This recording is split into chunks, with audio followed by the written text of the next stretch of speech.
আজ তারিক রহমানের বাসভবনে আক্রমণ করে জামাত এনসিপি, মৃত্যু হয় জাইমা ও তারিক রহমানের। দর্শক, এই মুহূর্তে দেখতে পাচ্ছেন তারেক রহমানের বাসভবনের সামনের পরিস্থিতি। সেনাবাহিনী ব্যারিকেড দিয়ে রেখেছে, অন্যদিকে জামাত এনসিপি তারা আক্রমণ করে আজকে। এদিকে আজ তারেক রহমানের কঠিন পরিস্থিতি হয় তার বাসভবনের মধ্যে। তারেক রহমানের মেয়ে জাইমা রহমানেরও খারাপ অবস্থা হয় জামাত এনসিপি সহ জনগণের পরিকল্পনাতে। বিএনপির বিরুদ্ধে চতুর্দিকে জামাত, চরমোনাই, এনসিপি, কর্নেল অলির দল। বিএনপির সামনে আর কোনো পথ নেই। বিএনপির বিজয়ের রাস্তা বন্ধ। বিএনপি নিশ্চিত পরাজয়ের দিকে। দেখেন বিএনপি কিভাবে আটকা পড়েছে।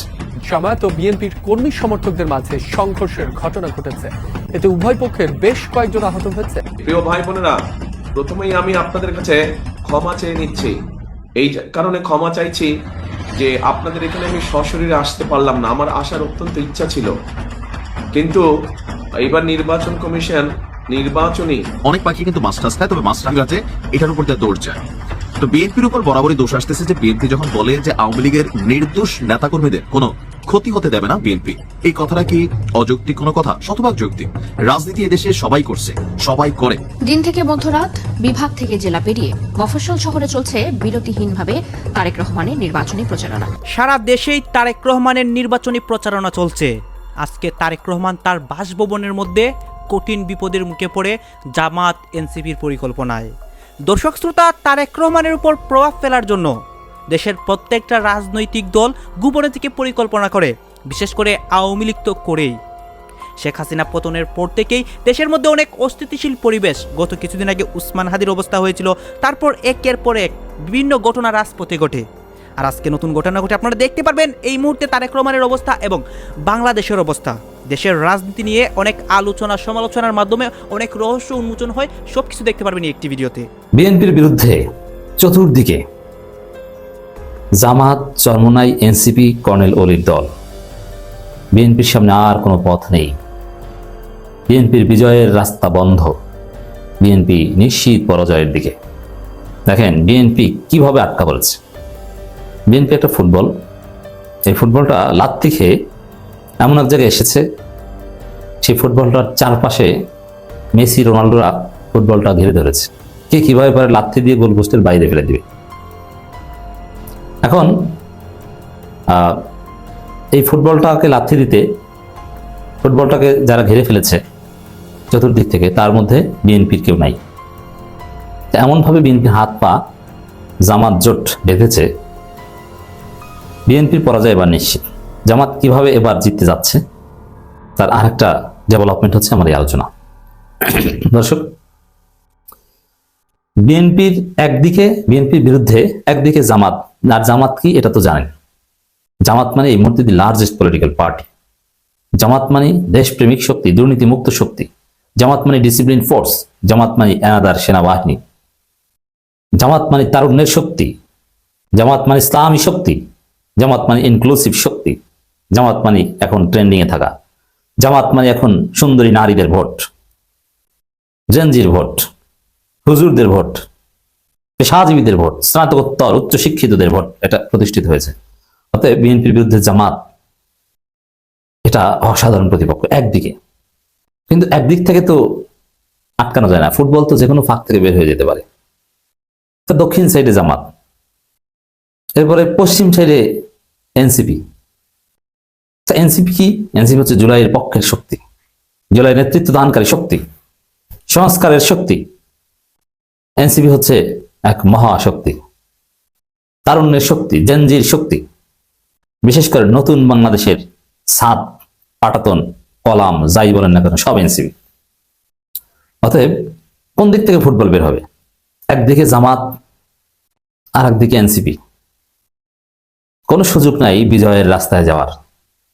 ধীরে ধীরে ওই জায়গায় থেকে ফুটবল চুপসে যাবে বেলুনের মতো। ফুটবলের ভিতরে হাওয়া বের হয়ে যাবে। আবার জামাতের পাশে পূর্ব সাইডে আছে চরমোনাই। দেখেন চরমোনাই জামাত জোটে আছে, আর জামাত জোটে যদি নাও থাকে বিএনপির সাথে রাজনীতি করবে, ইটস ইম্পসিবল। বিএনপির পক্ষে বলবে, এটাও সম্ভব না। চরমোনাই এককভাবে নির্বাচন করুক, জামাতের সাথে জোটে করুক, যাই করুক না কেন, তাদেরকে বিএনপির বিরুদ্ধে বলতেই হবে। আর জামাতের বিরুদ্ধে বলবে, জামাতকে মোনাফেক বলবে। আমার কাছে মনে হয়েছে এই বিষয়টা একটু অস্বাভাবিক। বাংলাদেশে এই মুহূর্তে বেশ কিছু বিচ্ছিন্ন ঘটনা ঘটছে, বাট একটা আরেকটার সাথে কানেক্টেড।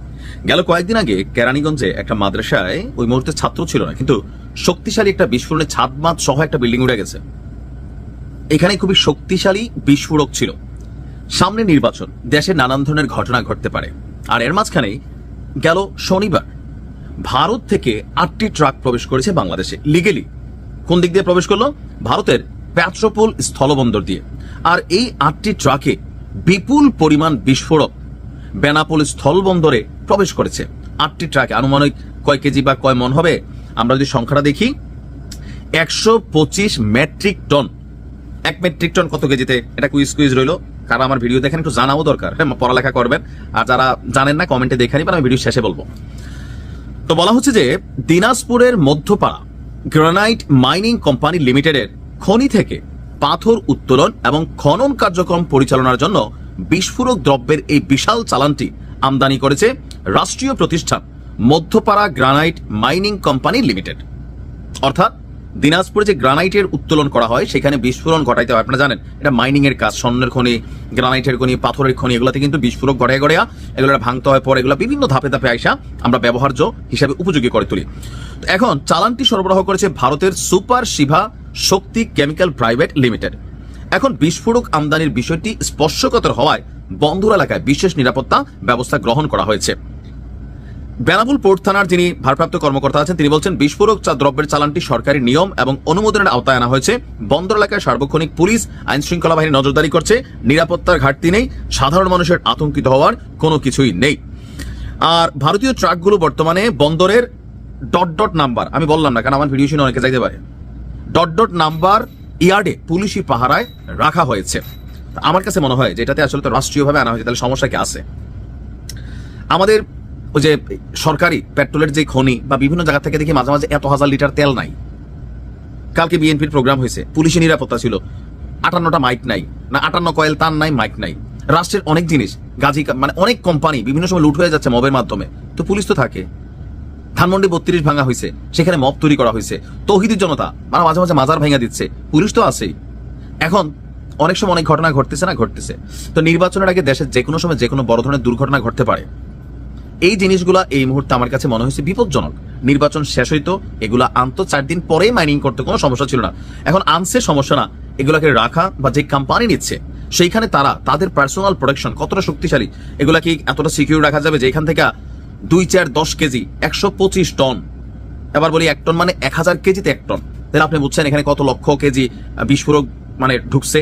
সেখান থেকে যদি 2 কেজি 5 কেজি 10 কেজি মাল নিয়ে যায়, এরকম 2, 4, 100টা বিল্ডিং উড়াই দেওয়া যাবে যারা এগুলো নিয়ে কাজ করে। তাহলে আপনি বুঝছেন এটাকে আসলে কতটা স্পর্শকাতর একটা জিনিস। নির্বাচনের ঠিক আগ মুহূর্তে যখন দেশে নানান ঘটনা ঘটছে, সংস্কার দিয়ে তো আর পেট ভরে না ভাই। পেট ভরার জন্য আপনাদের সবার দরকার ফ্যামিলি কার্ড। এই কথাটাই বললেন এই যে দেখেন আবিদ ভাই, একটু শোনেন।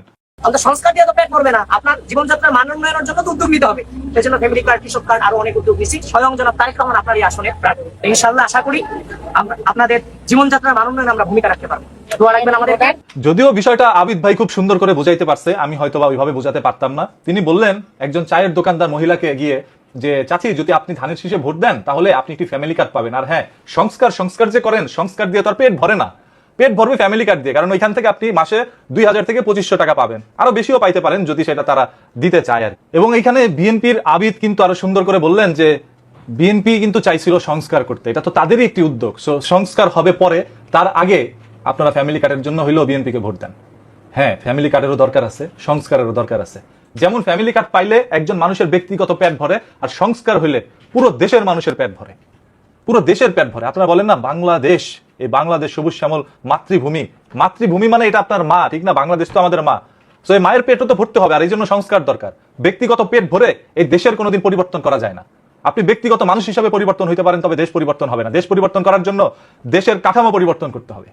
এই যে যেই কাঠামো আওয়ামী লীগ 17 বছর বানিয়ে গিয়েছে, এই কাঠামো ভাঙতে হবে এবং নতুন কাঠামো আনতে হবে যেখানে সংস্কার থাকবে। সংস্কার কেন? সংস্কার মানেই তো পরিবর্তন। এই পরিবর্তন যদি আগে না হয় তাহলে পেট ভরে তো লাভ নাই। যারা এই যে জুলাই আন্দোলনে যারা শহীদ হয়েছে, এরা না খেয়ে রাস্তার মধ্যে ছিল, এরা পেট ভরার জন্য রাস্তায় যায় নাই, এরা চাইছিল এই দেশের পরিবর্তন, এই দেশটাকে সংস্কার করতে। এই জন্য খালি পেটে সকালবেলা না খেয়ে রাস্তার মধ্যে বেরোইছে এবং গুলি খেয়ে তাদের পেট ভরছে, তারপর দুনিয়া ত্যাগ করছে। তারা গুলি খাওয়ার জন্য রাস্তায় নামছিল সংস্কারের দাবিতে। তাই যেই সরকার আসুক, আমরা সবাই চাই আগে এই দেশ সংস্কার হতে হবে, এই দেশের কাঠামো পরিবর্তন করতে হবে, এই দেশের মানুষের মন মানসিকতা পরিবর্তন করতে হবে, তারপর পেটে ভাত দিতে হবে। ভাত খাইলেই শুধু বাঁচা যায় না। এই যে যারা 3 বেলা ভাত খায় রাস্তার মধ্যে গিয়ে ট্রাকের চাপায় নিহত হয়ে যায়, কই তারা তো ভাত খাইছে, বাঁচতে পারে নাই। সো ভাতই আপনাকে বাঁচিয়ে রাখতে পারে না। এই দেশ পরিবর্তন করতে হবে আগে। এখন তো ভাই কেউ জান্নাতের টিকিট দেয়, কেউ জাহান্নামের টিকিট দেয়, কেউ মনে করেন এই সংস্কারের টিকিট দেয়, কেউ আবার ওই যে ফ্যামিলি কার্ড দেয়, এক একজন এক একটা দেওয়া শুরু করছে। নির্বাচনের আগে মানুষকে কত কিছুই না দেখানো যায়। আমার কাছে মনে হয় যে যেই টিকিটই দেখাক সবকিছুই মানুষকে লোভে ফালানো হচ্ছে, মানুষকে লোভ দেখানো হচ্ছে যে এইটা দিলে তুমি এইটা পাবা। এত লোভের দরকার নাই, নিয়ম একটাই থাকবে, যেই বসবে সেই উন্নতি করবে। কে কিভাবে উন্নতি করবে সেটা তাদের একান্ত ব্যক্তিগত বিষয়। তারা একটি লিস্ট সাজাবে যে আমি এটা আগে উন্নয়ন করবো, আমি ওইটা আগে উন্নয়ন করবো, তবে সবকিছু উন্নয়ন করতে হবে। জনগণের টাকা দিয়ে তো করতেছেন, তাহলে করতে আপত্তি কোথায়? জনগণের টাকা যেই সরকার হয় সেই তোমায় রাখায়। এই যে গরিব দুঃখী অসহায় মানুষ বা সুবিধা বঞ্চিত মানুষ, যারা সুবিধা পায় নাই, যার কারণে রেল লাইনে রাস্তাঘাটে এখন জীবনযাপন করছে, এরা সুবিধা কেন পায় নাই? নেতারা তাদেরকে এই অসুবিধায় ফেলে রাখছে নিজেদের সুবিধার জন্য। আজকে একজন নেতা আসবে আপনার কাছে ভোট চাইবে, সে যে দলেরই হোক, ভোট চাওয়ার সময় অসংখ্য আপনাকে অপশন দেখাবে যে আপনি এখানে ভোট দিলে এটা পাবেন, ওইটা পাবেন, কত কিছু পাবেন। নির্বাচনের পর তো আপনি যে এই পাওয়ার আশা দেখাইছে তাকেই পাবেন না। একটা প্রবলেমে পড়বেন, তার কাছে যাবেন, তার কাছে যেতে পারবেন না। নির্বাচনের আগে অসংখ্য নেতাকর্মী আছে যাদের কাছে এখনো সাধারণ জনগণ যাইতে পারে না, ভিড়তে পারে না। তারা এত পরিমাণ গার্ড নিয়ে থাকে, তাদের দলীয় মানুষের মাঝখানে তিনি বসে থাকে, সাধারণ জনগণ তার কাছে যাইতে পারে না। তাহলে ভোট দিলে কিভাবে সাধারণ জনগণের আশ্বাসের জায়গা তিনি অর্জন করতে পারবে? কথা ছিল হবে ফসলের সুষম বন্টন।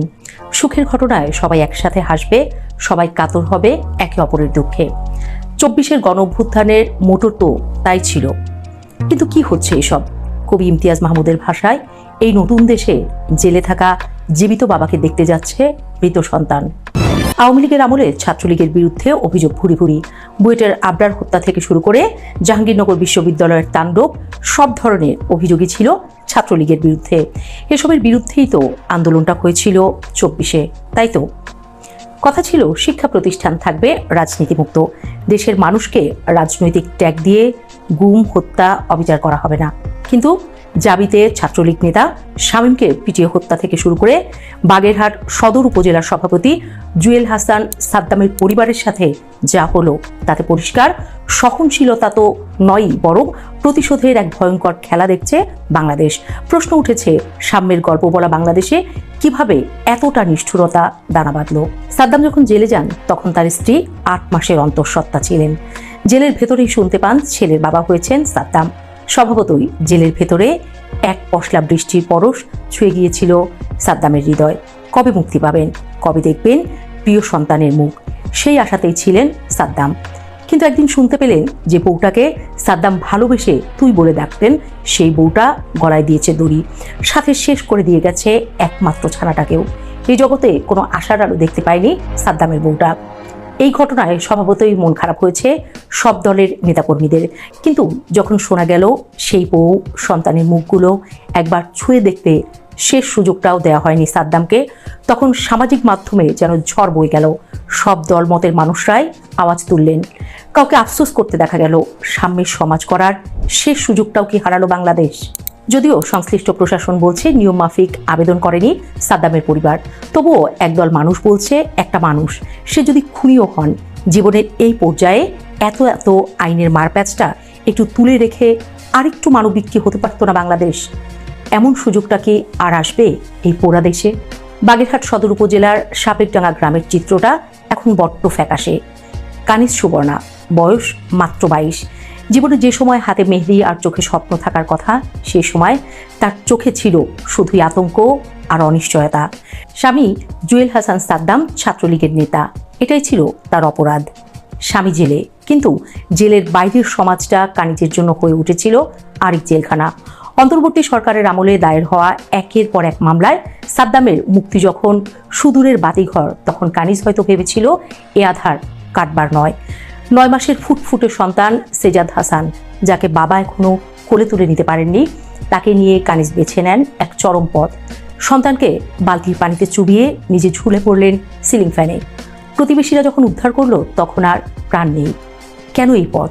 কারণ সমাজ তাকে শুনিয়েছে, তোর স্বামী আর বের হবে না, বের হলেও ভাইরাল। দর্শক আপনারা তো দেখলেন এখানে কি কথা হচ্ছে, অনেকেই কিন্তু অনেক কথা বলতেছে, অনেকে আলোচনা করতেছে, অনেকে সমালোচনা করতেছে। বিশেষ করে এখানে আমরা দেখতে পাচ্ছি তারেক রহমানের বিষয় নিয়ে কথা হয়, দেশের রাজনৈতিক প্রেক্ষাপট মানে বাংলাদেশে যে বিভিন্ন ঘটনা ঘটতেছে নির্বাচন নিয়ে বা অনেক কিছু নিয়ে এইগুলো নিয়ে কথা হয় গাইজ। এই বিষয়গুলো দেখে আপনাদের কি মনে হচ্ছে এবং আপনাদের মন্তব্য কি? আপনাদের মন্তব্যটা অবশ্যই আপনারা আমাদের কমেন্ট বক্সে লিখে যাবেন। আর হেতক্ষণ আপনাদেরকে আমরা যা কিছু দেখিয়েছি সব কিছু আমরা সোশ্যাল মিডিয়া থেকে সংগ্রহ করেছি, এখানে আমাদের নিজস্ব কোনো মন্তব্য নেই বা আমাদের নিজস্ব কোনো সিদ্ধান্ত নেই। সর্বশেষ আপনাদের কাছে আমাদের একটা রিকোয়েস্ট থাকবে, আপনারা আমাদের চ্যানেলের নতুন দর্শক হয়ে থাকলে চ্যানেলটি সাবস্ক্রাইব করবেন এবং পাশে থাকা বেল বাটনটি বাজাবেন যাতে করে নেক্সট ভিডিওটা সবার আগে আপনাদের কাছে পৌঁছে যায়। ধন্যবাদ।